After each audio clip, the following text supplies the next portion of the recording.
Assalamualaikum warahmatullahi wabarakatuh. Perkenalkan, nama saya Nisara Safitri. Saya dari Fakultas Farmasi kelas A25. Saya akan mempresentasikan makalah saya yang berjudul tentang akhlak. Materi ini sangat penting karena berkaitan dengan fondasi diri kita sebagai seorang muslim dalam kehidupan sehari-hari. Pertama-tama, mari kita bahas dari sisi bahasa. Secara etimologi, akhlak berasal dari kata Arab khuluq yang mencakup makna, adat kebiasaan, perangai, tabiat, hingga muru'ah.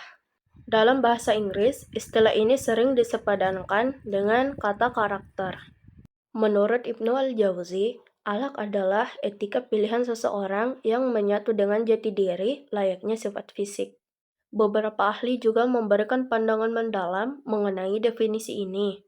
Yang pertama, Al-Ghazali, sifat yang tertanam dalam jiwa yang melahirkan perbuatan secara spontan tanpa perlu pertimbangan dan pemikiran lagi.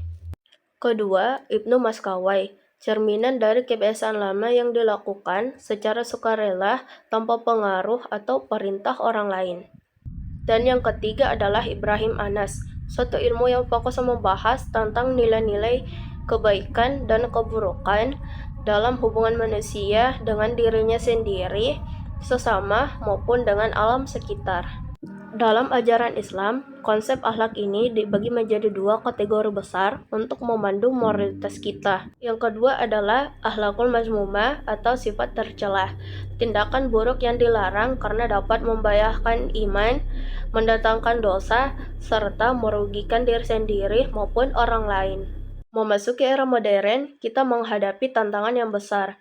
Globalisasi seringkali menggeser nilai-nilai budi pekerti yang dimana banyak hal yang dahulu dianggap tabu, kini mulai dipandang biasa oleh masyarakat. Namun, bagi seorang mukmin, akhlak bukanlah produk budaya yang dapat berubah karena perubahan tempat dan waktu.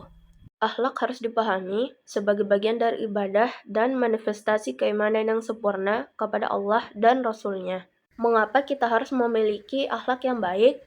Pertama, berdasarkan hadis Nabi SAW, orang yang berakhlak baik akan memiliki derajat yang setara dengan orang yang puasa sunnah dan orang yang sholat malam. Mengapa kita harus memiliki akhlak yang baik? Pertama, berdasarkan hadis Nabi SAW, orang yang berakhlak baik memiliki derajat yang setara dengan orang yang rajin puasa sunnah dan sholat malam. Kedua, di hari kiamat kelak, orang yang paling dekat tempat duduknya dengan Rasulullah adalah mereka yang paling bagus budi pekertinya. Selain itu, akhlak mulia adalah kunci efektif untuk menuntaskan berbagai masalah serumit apapun. Lalu, bagaimana cara kita menerapkannya di masa kini? Menerapkan akhlak dalam konteks modern dapat dimulai dengan menghormati martabat manusia melalui rasa keadilan dan kesetaraan. Selain itu, kejujuran dan komitmen sangat diperlukan untuk membangun hubungan yang sehat. Sebagai penutup, akhlak merupakan buah dari tujuan penciptaan manusia untuk beribadah kepada Allah Subhanahu wa Ta'ala. Tanpanya, ibadah hanya akan menjadi ritual tanpa makna. Meskipun zaman terus berkembang, kita harus menjaga fondasi akhlak kita sebagai seorang muslim untuk menghadapi tantangan globalisasi tanpa kehilangan jati diri sebagai seorang hamba. Sekian, wassalamualaikum warahmatullahi wabarakatuh.